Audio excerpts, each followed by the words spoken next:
Este episódio é um oferecimento da Canicos Moda Nerd, a primeira e única loja focada na moda nerd de super-heróis brasileiros. Acesse o site e use nosso cupom de desconto presente no link da descrição, porque o herói brasileiro veste Canicos!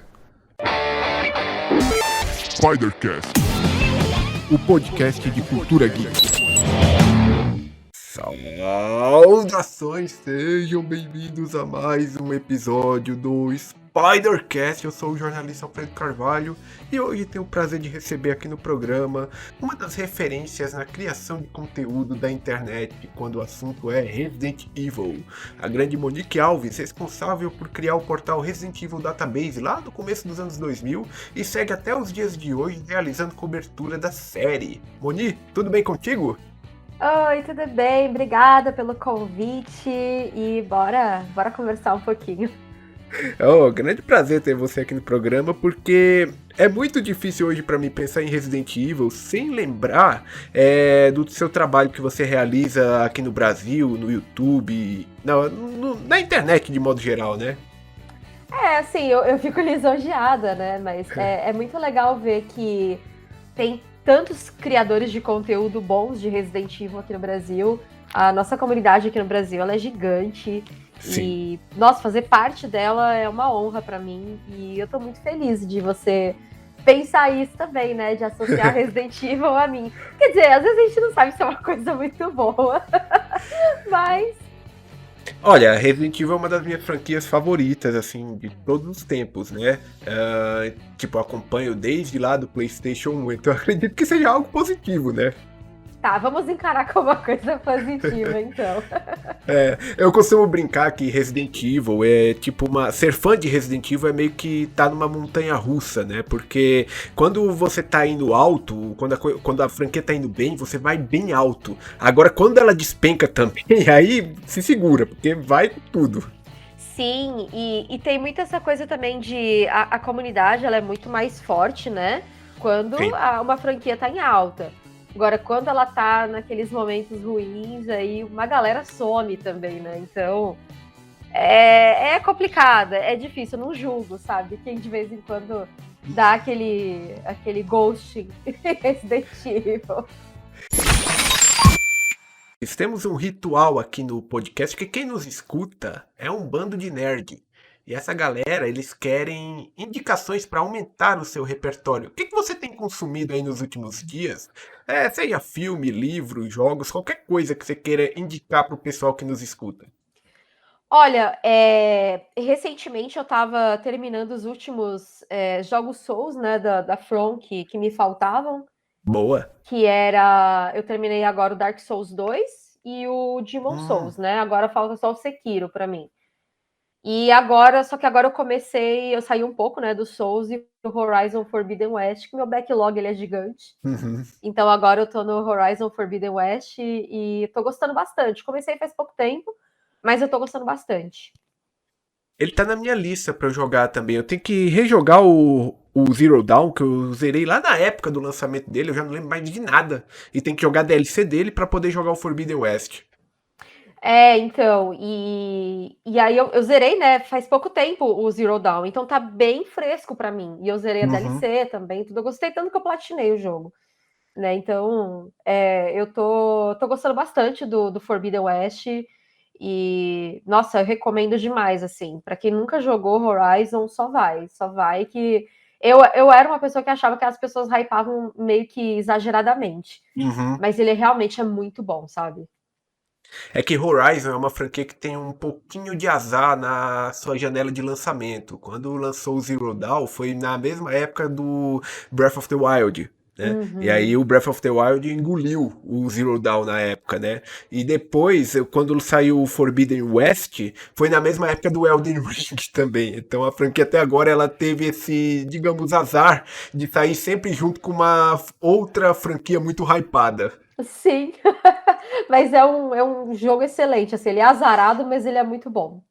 Com certeza. Mas, Moni, eu quero primeiro traçar uma linha do tempo antes de chegarmos ao seu trabalho atual, né? Eu gostaria que você contasse um pouco para nós como que os videogames entraram na sua vida de uma maneira geral. Você tem essa lembrança?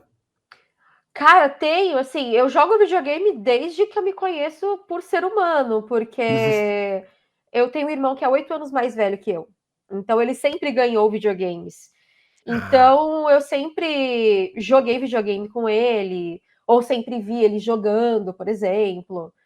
Então cara, eu acho que sei lá, eu jogo desde os 3, 4 anos de idade, porque meu irmão teve Atari e eu tenho memórias de brincar no Atari dele.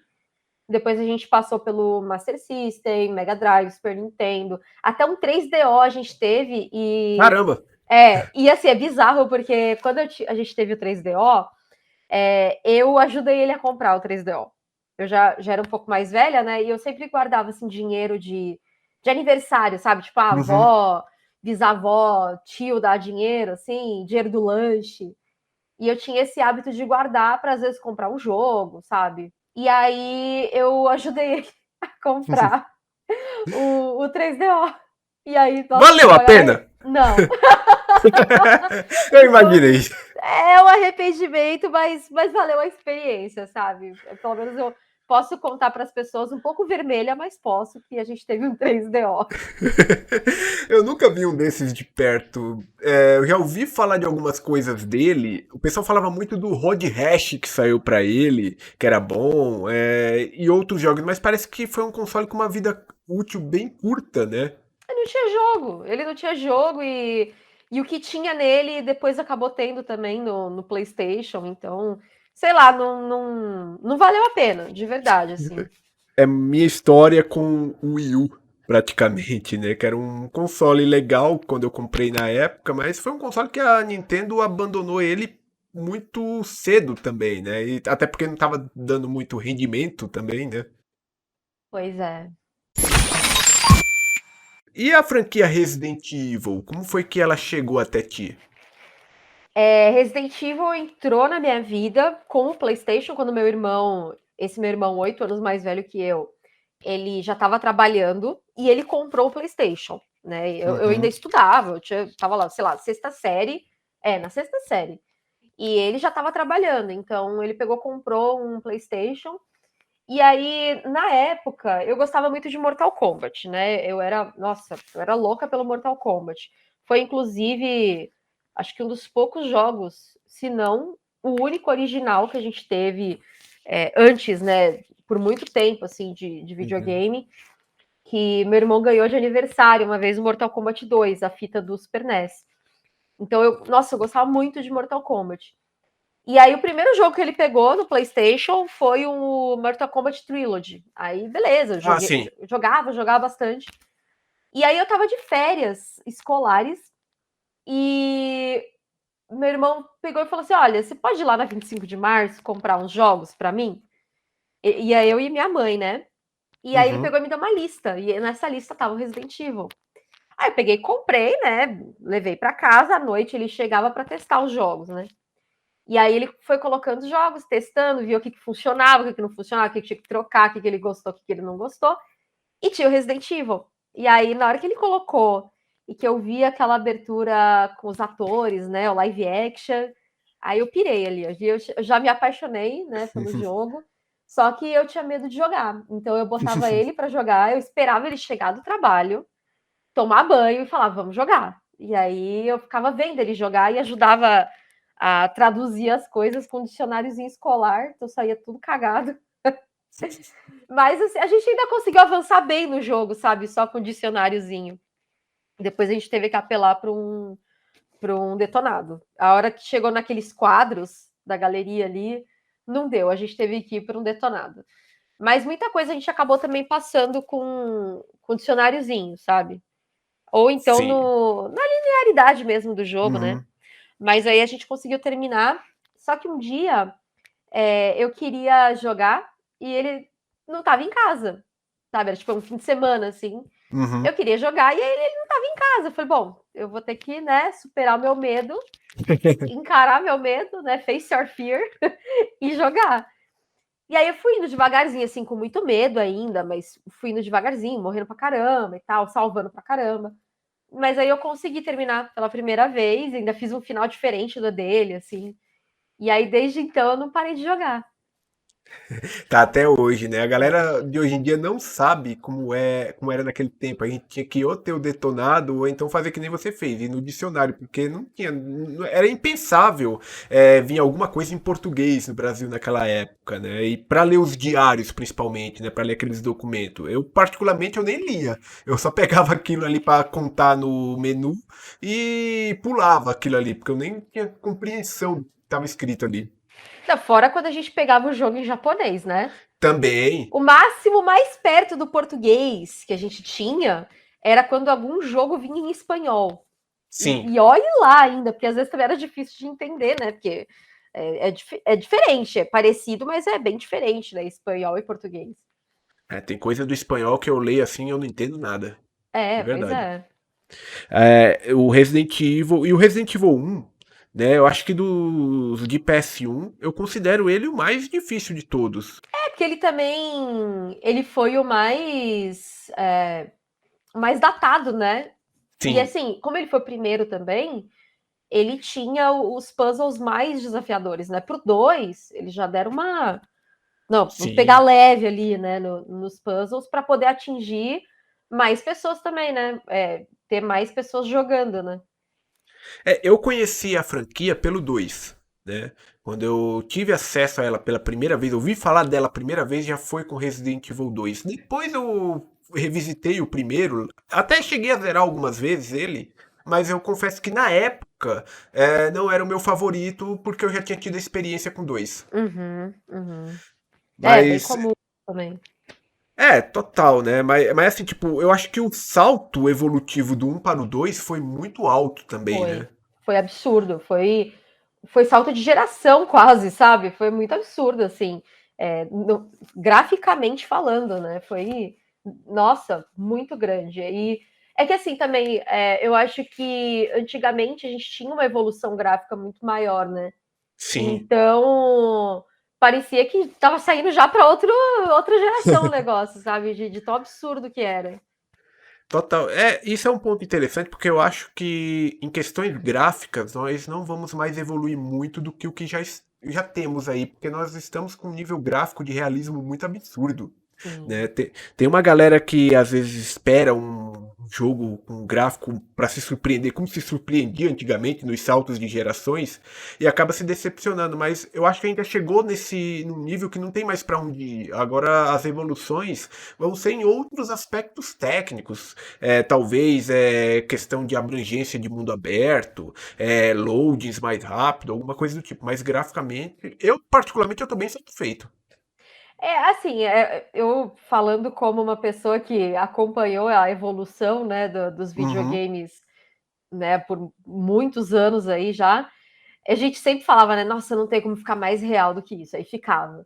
Agora, sim. mas eu concordo com você, que assim, a gente já tá num patamar muito absurdo que de vez em quando até entra um pouco naquela coisa do Uncanny Valley, né, de Vale da Estranheza, porque é tão real que você fica meio nossa, né? Tipo, bate aquela Uhum. coisa assim, sabe? Caramba, eu tô vendo um filme, tô vendo um jogo, sabe? Mas, enfim. Eu não sei se você já viu, teve um jornal aqui no Brasil que uma vez confundiu uma cena de videogame com uma cena real. Ele pegou uma cena, acho que do Forza, do cara fazendo umas manobras lá, e ele falou: olha o que esse cidadão está fazendo, e não sei o que, e depois de um tempo foi descobrir que era uma cena de videogame. Falaram que era treinamento para motorista do presidente americano. Era. Pra você ver o nível que tá a coisa, né? Pois é.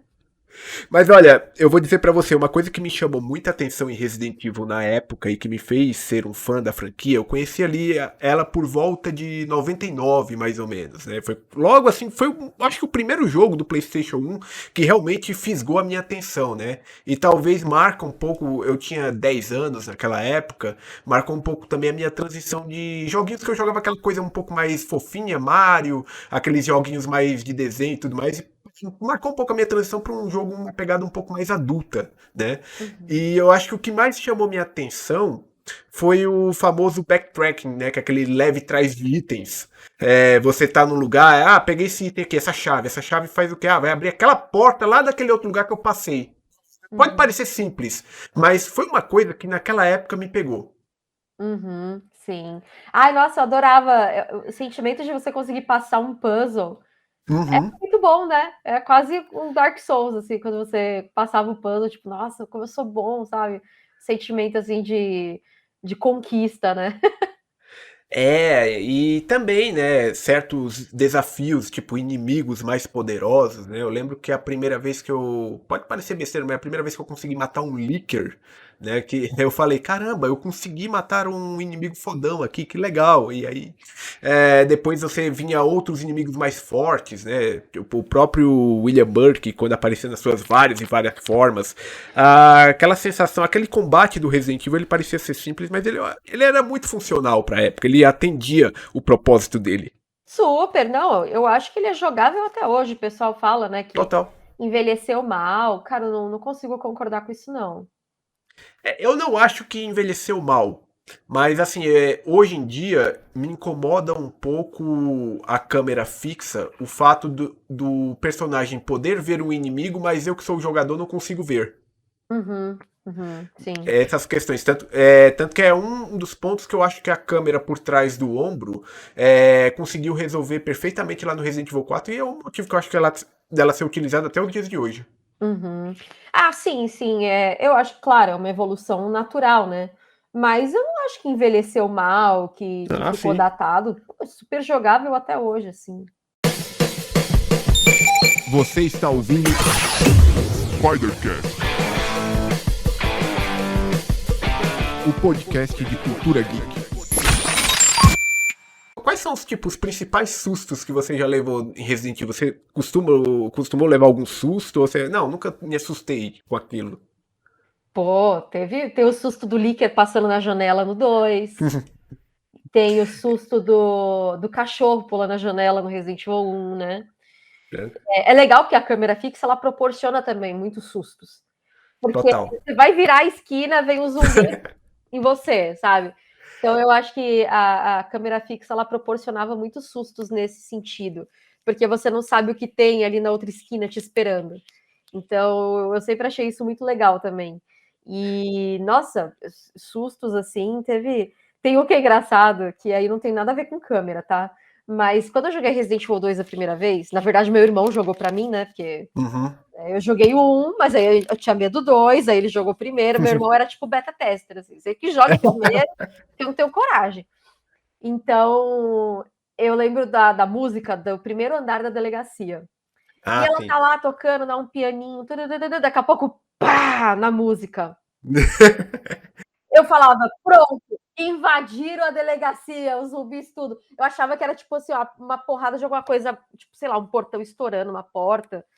Nossa, aquilo ali me dava desespero, aquela música, sabe? E a primeira vez que eu escutei a música, na hora que eu escutei o pá da música, cara, eu dei um pulo, eu falei, pronto, eles invadiram a sala, invadiram a delegacia.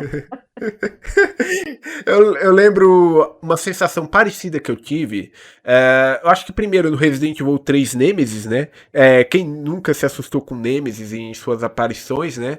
Mas teve uma que foi num jogo que eu tenho certeza que você jogou também, que foi o Dino Crisis 1. Uhum, A primeira aparição do T-Rex. uhum, sim. Né?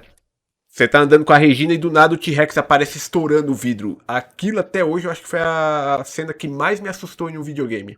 E você é engolido, né? Porque você fica meio sem reação ali, né?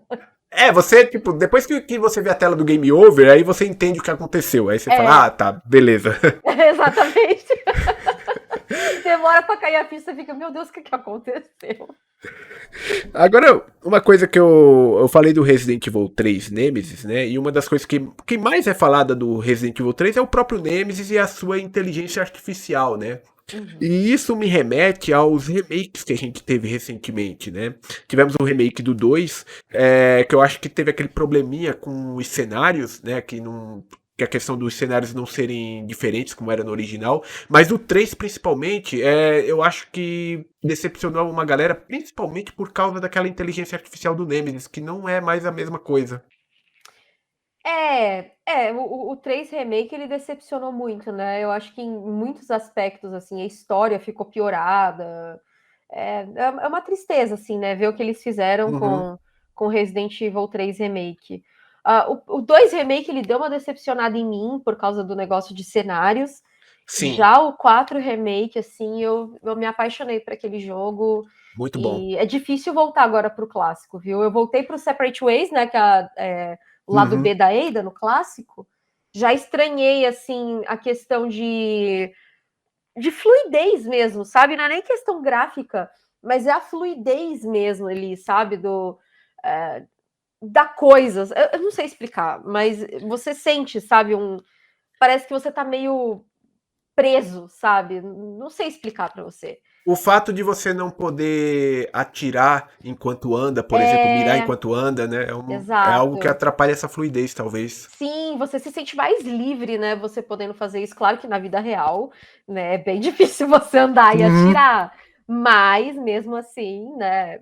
No jogo ali, com certeza a gente fica muito mais limitado, né? Então, o próprio Resident Evil 5 tem esse problema também, né? Sim. Mas assim, nossa, o 4 Remake, ele é incrível, assim. Ele é meu GOT, né? Mas Uhum. dificilmente ele ganha num ano com o Zelda, né? Então. Esse ano tá bem concorrido, né? Uhum, Mas eu diria que eu lembro de quando saiu Resident Evil 1 Remake, que ele foi considerado tipo a versão definitiva de Resident Evil 1. O uhum. mesmo, talvez a gente não pudesse falar tanto nem de Resident Evil 2 Remake, nem do 3, por conta de seus pequenos probleminhas que ainda deixam a desejar em relação à versão original. Mas você diria que o 4, ele fez pra franquia o que o 1 Remake fez na sua época? Olha, tem pouquíssimas coisas que ficaria muito longo se eu fosse hablar aqui do Aham. Resident Evil 4 original, que eu acho que são melhores do que o 4 Remake. Mas é pouca coisa, detalhe, sabe? Eu acho que o 4 Remake, assim, ele valorizou muito o que tinha do jogo original, assim, ele melhorou, principalmente ele melhorou o Leon, sabe? Para mim isso é o ápice, porque o Leon do 4 é muito chato. Desculpa os fãs do Leon do 4 original. Mas ele faz umas piadinhas de tipo ensino médio, sabe? Sim, Querendo. Só falta ter aquele efeito de alguém fazendo, oh, não deixava, sabe? Nossa, me irritava aquilo. E agora a gente vê o Leon como um adulto mesmo, sabe? Agindo como um agente do governo americano que tá, tipo, ele tá cansado, mas mesmo assim, os comentários dele são do tipo assim, pô, vocês estão começando a me encher o saco, mas não do tipo, ó, oh, eu vou detonar você com a mão nas costas, sabe? Do tipo, ai, tá, nossa, como você é engraçadão, sabe? é E aquela. Ele não respeitava o perigo que ele estava correndo. Eu lembro que tinha uma é, cena no 4 original que o Salazar meio que derruba ele num buraco. Aí ele fala: Ah, você não vai me pegar com esse truque barato. E aí dava ele uma mandando disso. um no thanks, bro. Ai, que ridículo, que vergonha alheia que me dava ele falando bro, sabe?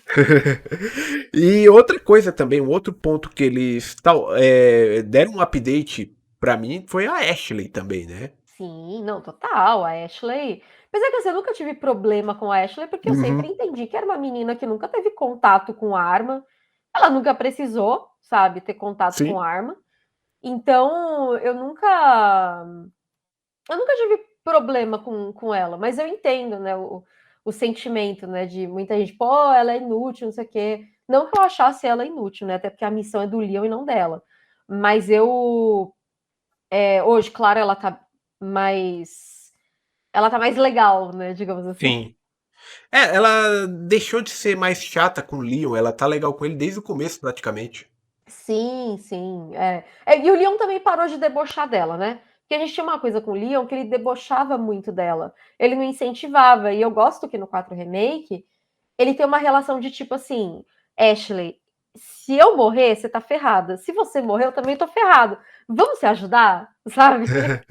É bem isso. Inclusive, eu lembro que quando anunciaram o R4 Remake, né? Que vieram falar da Ashley no Twitter, você até participou de uns debates em relação à personagem, se ela era ou não um elemento de survival horror na época. Teve todo aquele papo de donzela em perigo, não foi verdade? Sim, sim. Enfim, mas só em resumo, o que me incomodou foi a gente ter, tipo, uma Ada Wong que salva a pele do Leon o tempo todo no Resident Evil 4 E as pessoas ficarem, não, vamos problematizar a Ashley, sabe? Cara, a personagem ela é o que ela é e eu não acho que ela seja necessariamente uma donzela indefesa. Ela é uma menina que não teve experiência nenhuma com bioterrorismo e, tipo, a missão, como eu falei, a missão é do Leon, não é dela. Ela tá ali. Até que eu acho que ela é muito corajosa, que acho que se fosse eu no lugar dela, eu falava, mas eu saio daqui se trouxer a SWAT. E assim, eu saio daqui, já entro no helicóptero e vou embora. Sabe? Porque você vai ficar andando com só um agente, sabe? Mas ele é foda, mas ele é um agente, sabe? E ela não sabe que ele é foda, entendeu? O problema é que helicóptero em Resident Evil é sinal de problema. Você tá ligado, né? Não, sim, claro. Mas enfim, o que eu quis dizer é que Não, entendi. eu não acho que ela seja uma donzela em perigo, porque eu acho que, na verdade, qualquer pessoa no lugar dela ia estar agindo muito pior que ela. Então, não vejo problemática nisso. E, pô, já que você quer falar de mulheres no mesmo game, no Resident Evil 4, fala da Ada, então, que salvou a pele do Leon várias vezes. O Leon só sobreviveu muitas vezes por causa dela. Com certeza tem várias garotas legais no Resident Evil, né? A Jill também é um exemplo. A Claire também, os jogos que ela apareceu foram muito legais também. Então, eu acho que é uma franquia que dá espaço tanto para a presença feminina como para a presença masculina. Com Minha visão. certeza, com certeza. E que nem eu falei, a Ada tá no mesmo jogo que a Ashley. Então, né, vamos ser honestos aí, vamos exaltar então o que a Ada fez. Não ficar problematizando o fato da filha do presidente americano não saber, não ser uma Ellie da vida. Tenha santa paciência. Essa comparação ela não faz muito sentido, porque uma coisa que eu acho que foi até você mesmo que falou isso no Twitter, a Ashley, ela tá lá como um elemento do survival horror também. Exato, exatamente. E ela é totalmente diferente da Ellie, não faz o menor sentido. Não, É que assim, uma coisa que me incomodou nessa discussão é, nossa, botou uma mulher para ser um. Eles querem dizer que a Ashley é um fardo para o Leon. Cara, é a missão dele. Poderia ser o filho do presidente americano. sim, Sabe? Eu acho que as pessoas às vezes acham problema onde não tem. É só isso. eu concordo com você. É só isso, assim. É basicamente isso. E eu acho que é besta, uma discussão besta quando, de novo, no mesmo jogo, a gente tem Ada Wong salvando o Leon sem ele nem saber que ela tá salvando ele e ele achando que ele é o fodão, quando na verdade foi ela que resolveu, por exemplo, a situação lá de tocar o sino da igreja para tirar os ganados da jogada, sabe? Né, eu concordo contigo. Inclusive, legal é que eles colocaram nesse remake a possibilidade de você poder tocar o sino com uma sniper, né? Sim, Então você pode cortar essa parte inteira. Achei bem legal isso aí. sim, não, é muito bom, ainda mais para quem faz speedrun, né? Resident Evil teve várias fases, né? Teve a sua fase inicial do Survival Horror, depois ele veio pra essa fase mais ação, depois veio uma fase que queria voltar pro Survival Horror. Agora, não sei em que fase tá exatamente, porque o Village deixou um pouco confuso, mas eu queria saber de ti, você tem alguma fase de Resident Evil que você prefere? Você prefere mais o Survival Horror? Você prefere mais ação? Ou os dois tá bom pra ti? Eu prefiro mais o survival horror, assim, eu prefiro bem mais. Eu gosto de puzzle, eu gosto do backtracking, eu gosto da história sendo bem contada dentro desses elementos, sabe? Que nem o Uhum. pessoal fala, mas eu prefiro um gameplay bom do que uma história boa. Por que a gente não pode ter os dois? A gente tá falando de uma empresa Exato. bilionária, sabe? Então, é isso, assim, mas eu prefiro o aspecto mais survival horror, assim, de você. Às vezes você tem que andar devagarzinho porque você não sabe o que tem lá na sua frente, sabe? Por exemplo, Uhum. do que você sair igual louco, atirando em tudo e dando pirueta, sabe? Pulando janela, e tacando bomba. Não, eu prefiro um survival horror, um combate pontual, não uma horda de bicho vindo na sua frente. Tanto que pra mim um dos grandes alívios foi quando saiu Resident Evil 7. Justamente porque ele me trouxe essa perspectiva de volta. Por mais que fosse uma visão, uma câmera em primeira pessoa, aquela jogabilidade, aquela essência pra mim era total a essência dos jogos lá do PlayStation 1. Uhum, sim. Nossa, o 4 Remake, apesar dele ter também os seus elementos de ação em muitos momentos, eu Sim. gosto muito também do começo ali, do vilarejo, né? Que tem os combates mais pontuais e tudo.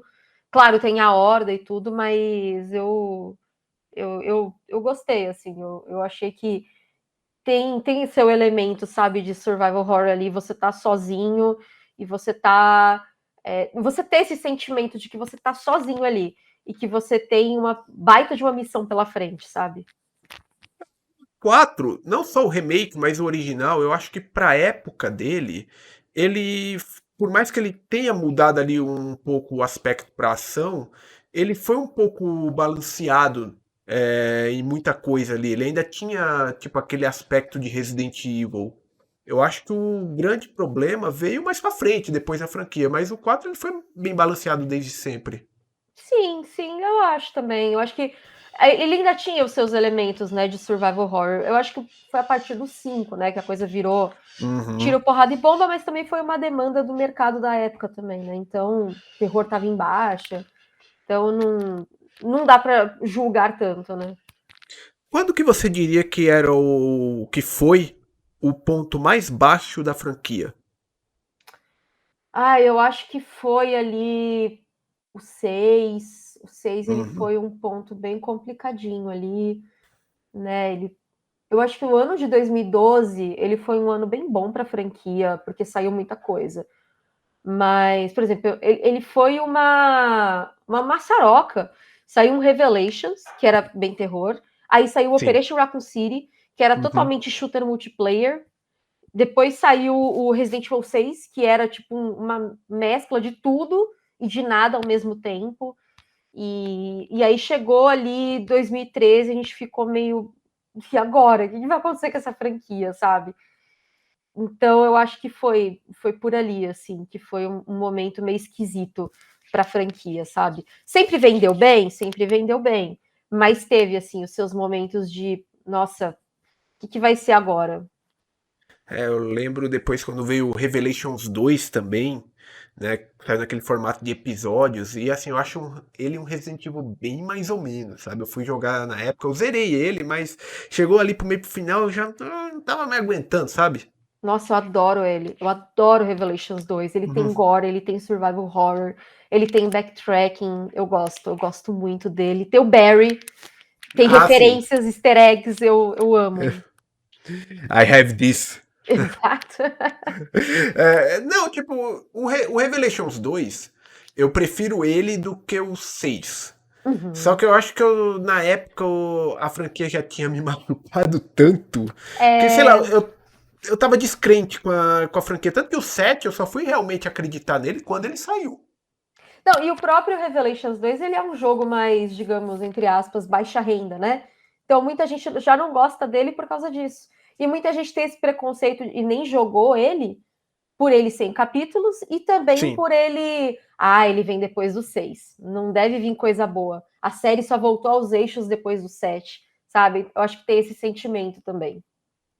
Foi quando o 7 ele foi importante para eu poder criar uma expectativa para futuras coisas da franquia. Naquela época já havia sido anunciado o remake do 2, né? Uhum. E a minha expectativa era totalmente negativa em relação a isso. Mas quando saiu o 7, que eu vi que a Capcom tava naquela pegada, eu falei: "Ah, agora eu consigo ter um pouquinho mais de esperança no remake do 2." E realmente, tipo, por mais que eu fiquei decepcionado com a questão dos cenários, no geral, foi um jogo que saiu com um saldo bem positivo pra mim.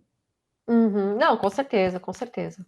Aí veio o remake do 3 que veio um ano depois, né? Que aí, tipo, diminuiu um pouco ali aquele hype, mas tudo bem. Quando veio o Village, eu tava disposto a, digamos, aceitar o que viesse ali e tentar me divertir com o que tivesse ali.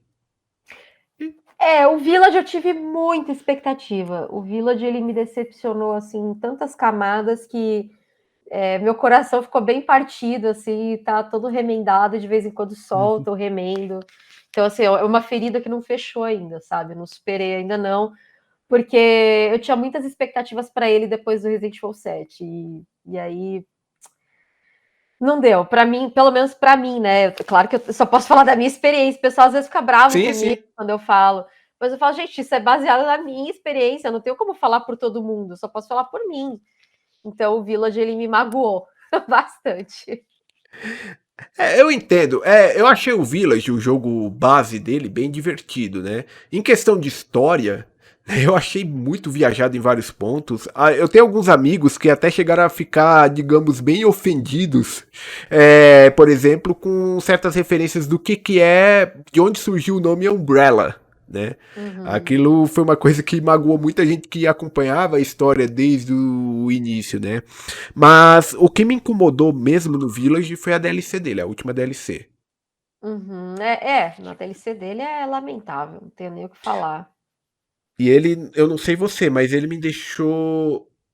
Quando for anunciado um novo Resident Evil, eu vou querer jogar, mas talvez pelo gameplay. Porque de verdade mesmo, pela história, eu não tenho assim nenhuma curiosidade ou interesse no que pode acontecer em um possível Resident Evil 9. Eu não sei você.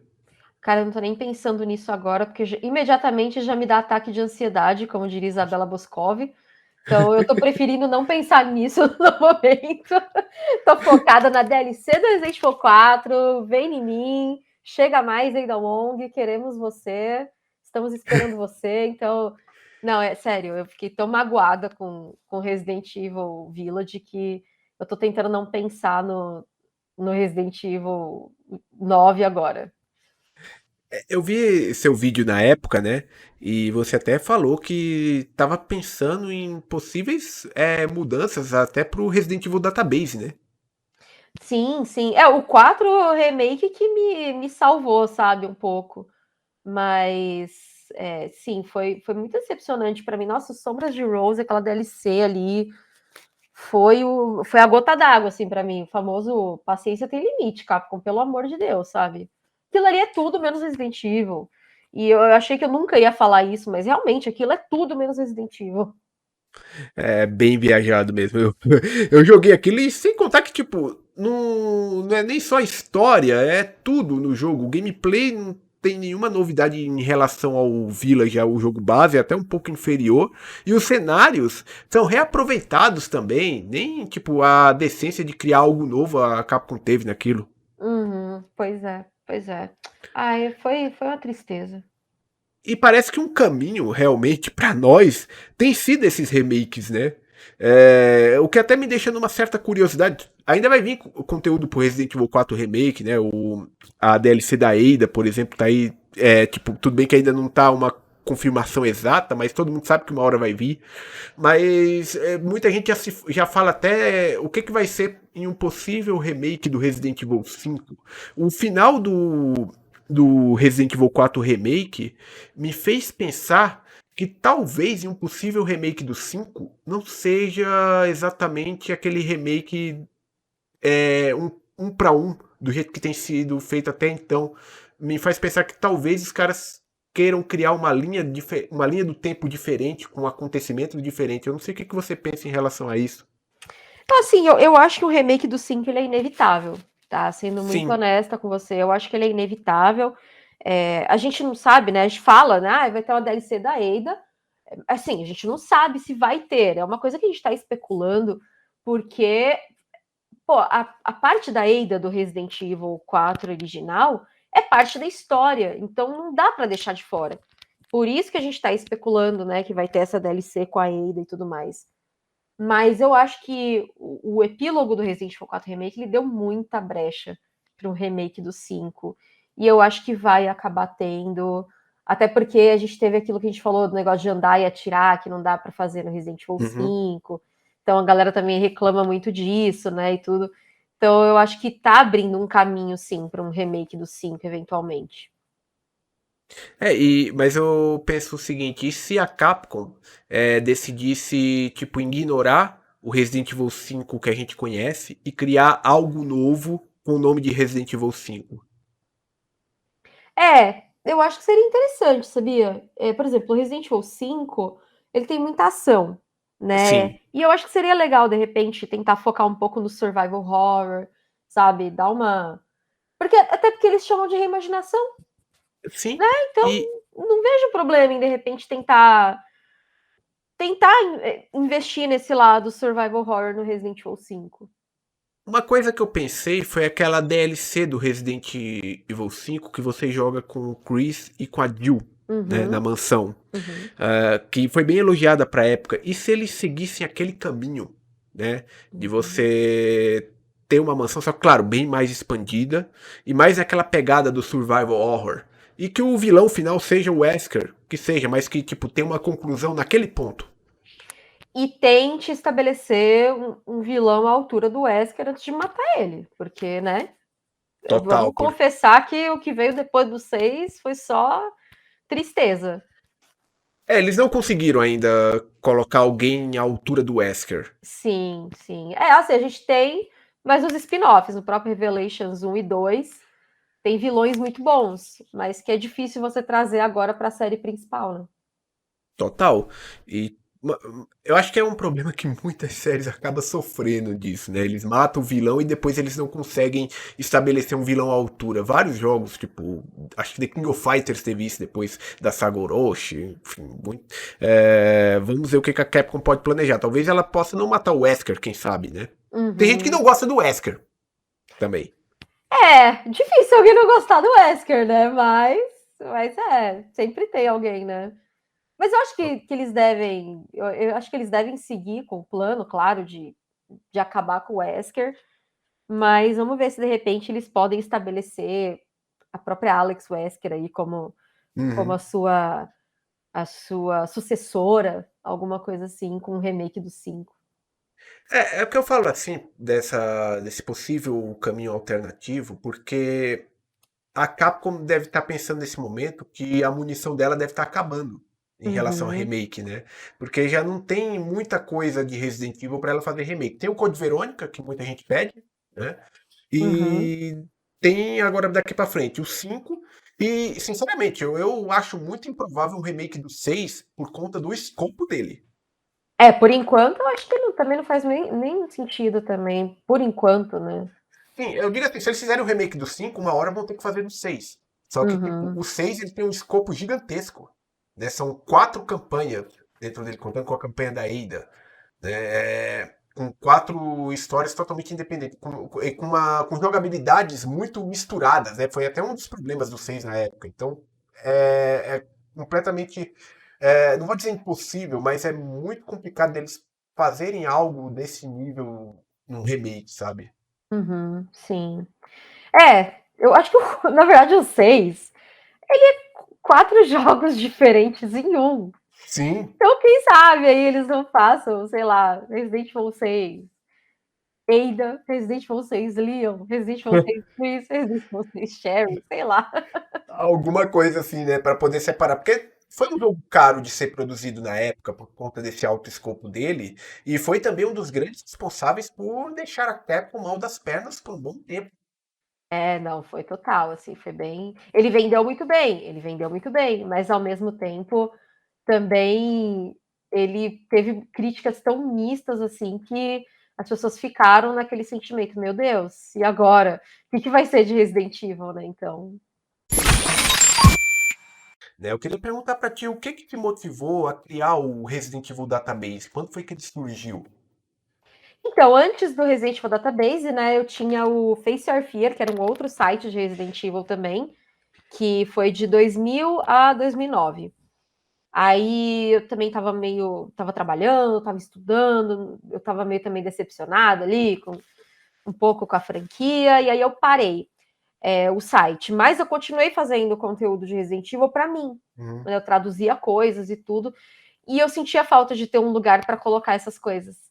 Então eu falei, não, eu vou voltar com alguma coisa assim, nem que seja um banco de dados em que eu possa colocar as coisas. Daí que veio o Resident Evil Database. Só que a resposta foi tão boa que a coisa acabou escalonando e virou um compromisso de novo, sabe? Era para ser totalmente descompromissado, mas acabou virando um compromisso de novo. Mas isso assim eu gosto muito, sabe, do trabalho que eu faço com Resident Evil Database. Aprendi muitas coisas fazendo o site desde sempre, então é sempre bom também poder conhecer novos fãs, fazer as lives e interagir com a galera. Então, eu gosto muito, assim. Entrevistou, inclusive, pessoas que estiveram envolvidas em Resident Evil, desde atores, dubladores, um monte de coisa do tipo também, não foi? Sim, sim, já entrevistei produtor, já entrevistei até presencialmente produtor também. Eu já entrevistei vários dubladores, né? Os atores de voz, enfim. A gente chama tudo de Uhum. dublador, né? Tudo que. É claro que é uma generalização besta, mas enfim. É meio burra, né? Mas enfim, todo mundo entende quando a gente fala dublador, né? Mas Sim, já sim, entrevistei total. vários, então é bem legal, assim, também poder ter essa interação com a. E é um conteúdo que às vezes não dá tanta visualização, mas que eu acabo fazendo porque eu gosto. O importante é você estar satisfeita com o que você está fazendo. Exato, exatamente. Bem esse o sentimento mesmo. E quando foi que você decidiu ir para o YouTube também, né? Porque começou com o site e aí depois, posteriormente, você também criou o canal no YouTube. Ah, então, o canal do YouTube ele veio por causa da demanda do YouTube em certo momento, né? Eu fazia vídeos já, eu fazia lives na Twitch quando ela ainda era a Justin TV, não era nem a Uhum. Twitch ainda. E acabou que eu queria pôr essas lives em algum lugar. Eu inicialmente comecei colocando num player interno do site, só que começou a ficar muito caro para manter.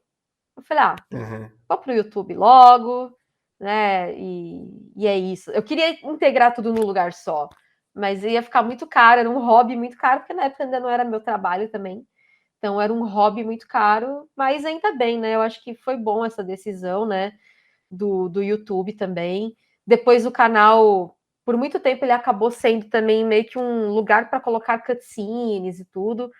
E eventualmente fazia vídeos e tal, mas era muito raro fazer vídeo, sei lá, 2 por mês, assim. Aí depois eu fui criando ali uma constância com os vídeos, né? Foi mais a partir do 2 Remake que eu comecei a ter mais constância com os vídeos, assim. E aí que o canal também começou a crescer mais. Foi quando virou o seu trabalho principal? Foi, foi. Foi a partir daí que ele começou a virar meu trabalho principal. Que legal. E nesse meio tempo, né, produzindo conteúdo para tanto para a internet como para o YouTube, né? Quais são os principais desafios que você destacaria? Eu acho que o principal é você se colocar. Como é que eu posso dizer? Você tem muita coisa para administrar, sabe? Por exemplo, uma coisa Uhum. que é difícil para mim é lidar com tanta rede social, aí tem TikTok, aí tem YouTube, aí tem não sei o quê. É muita coisa, sabe? Para você lidar. Então, eu acho que esse é o maior desafio no momento, para mim, assim, tá sendo bem difícil para mim lidar com tantas coisas. Eu não sei se é o caso contigo, né? Mas eu passo isso aqui com podcast, que é a questão de que sou eu que faço tudo aqui. Então, É, às vezes fica meio difícil de organizar, a gente fica meio maluco, mas acaba dando certo. sim, sim, não, com certeza a gente dá nosso jeito, mas é cansativo, né? Total. E todo desafio, ele vem junto também com os aprendizados. Você que está aí produzindo conteúdo de Resident Evil há tanto tempo, o que que você destacaria como assim o principal aprendizado que você teve ao longo desses anos? Principal, nossa, eu aprendi tantas coisas com Resident Evil Database, com.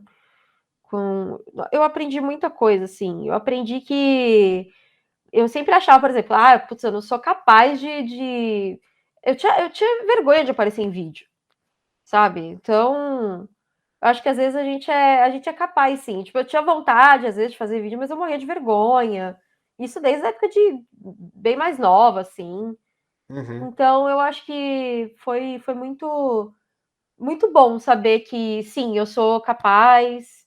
E apesar, às vezes, o feedback não ser exatamente construtivo, né? Tem muita gente que só fala mesmo para desestimular a gente. É É, muito bom a gente simplesmente ver que a gente é capaz sim e a gente é capaz sempre de melhorar cada vez mais.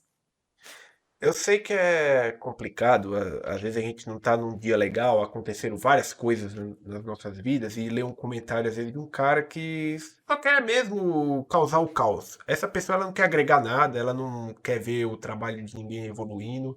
Então, assim, o correto é a gente não dar atenção para esse tipo de gente. Mas eu sei que às vezes é difícil, mas Uhum. seria o correto a ser feito. E críticas apenas as construtivas. E aquilo, né? É uma bobagem a gente falar, né? A gente é como é que eu posso falar? É meio batido falar isso, mas o famoso a gente não pode aceitar crítica construtiva de quem nunca construiu nada, sabe? Exato. Então, eu acho que só quem cria o conteúdo que sabe como é. Então, às vezes, para o espectador é muito difícil. E claro, né? Muita gente fala, às vezes dá uma crítica legal, mas aquelas que vêm só para tentar te destruir, na verdade, você vê que é de gente que realmente nunca construiu nada. A gente tem que passar por cima e não deixar desestimular a gente, sabe? Exatamente. E você, eu acho que já tem ciência disso, mas olha o que você já construiu aí, olha o tanto de pessoas que hoje acompanham o seu trabalho também. Isso é um sinal que você faz um conteúdo de excelente qualidade. Uhum, obrigada, muito obrigada mesmo. Você está ouvindo Spidercast, o podcast de cultura geek. Primeiramente, eu quero agradecer a sua presença aqui no podcast. Você ter vindo aqui e reservado esse tempinho para bater esse papo aqui comigo. A gente tinha se conhecido lá na BGS, conversado para fazermos esse bate-papo aqui. Felizmente hoje deu certo e espero que para ti tenha sido uma boa experiência. Parabéns aí por tudo também. Temos ciência aí de tudo, todos os desafios que você passou, não só com o database, mas na sua vida pessoal também. Fiquei muito feliz da maneira como você encarou e da maneira como você enfrentou, e você tá aqui firme e forte hoje conversando com a gente. Então, parabéns por tudo e o microfone é seu. Onde as pessoas podem te encontrar, onde as pessoas podem acessar seu trabalho. Fica à vontade para fazer sua divulgação aí. Uhum. Ai, obrigada pela oportunidade. Desculpa, eu tenho enrolado tanto, né, pra gente conseguir fazer essa Não, entrevista. relaxa. É porque, assim, também, a minha vida ainda tá voltando aos eixos, né? Pra quem não sabe, eu passei por um problema de saúde no ano passado, então a minha vida ficou louca, assim, eu perdi o controle total das coisas. Então, agora que eu tô começando a conseguir colocar tudo de volta no seu devido lugar, e eu agradeço muito, assim. E para quem quiser conhecer um pouco mais do meu trabalho, eu tô no Twitter como Resident Evil DB, Instagram, TikTok, Twitch, agora Kik também, né, como Resident Evil Database, no YouTube também. E eu tenho um site também, que é o residentevil.database.com, e lá vocês vão encontrar muitos conteúdos também. Então, espero que vocês gostem e, mais uma vez, obrigada pelo convite. Tamo junto. E galera, vocês que nos escutaram até aqui, clique no botão de seguir aí do Spotify. Vamos ajudar a gente a continuar crescendo. E também estamos no YouTube. Vocês falaram que queriam escutar a gente no YouTube. Estamos lá também. Se inscrevam no canal, deixem o like. Vamos ajudar a gente a crescer nessa plataforma que vocês tanto pediram pra gente ir pra lá. E eu espero muito ver vocês novamente na próxima edição do Spidercast. Até lá!